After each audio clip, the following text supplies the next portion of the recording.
EA Sports. It's in the game.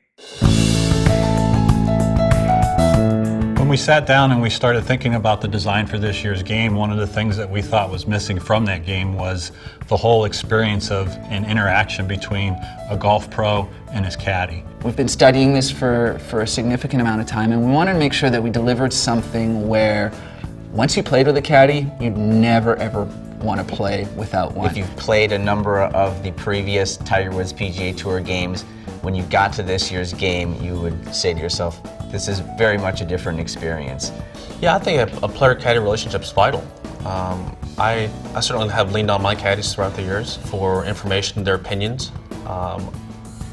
Obviously the player makes the last call, but I think it's nice to get the input. We spent a lot of time studying our audience and how they interacted with the game, and one of the things that we found was they weren't seeing all the different elements of being out on the golf course. The way the wind's blowing, if the ball's below your feet or above your feet, if you're hitting uphill or downhill. What's the weather? What's your lie? All those different things the caddy's thinking about and making sure that he's setting you up with the optimum shot as you approach the green.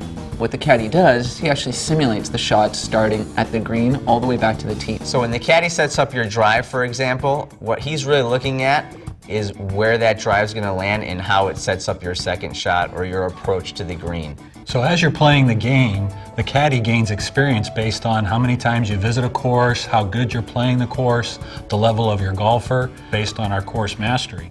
So as you continue to hit these objectives, your caddy's going to be able to set shots up more accurately for you, have better club selections, know each one of the courses in the game a lot better. It's going to be pretty cool for most of the general public that plays the game, because they're getting to see a little bit of the inside of what goes on with the caddy telling you wind direction or about how far the shot's going to play. It's going to let the general public realize that there's a lot more that goes into just stepping up and swinging at it as hard as you can.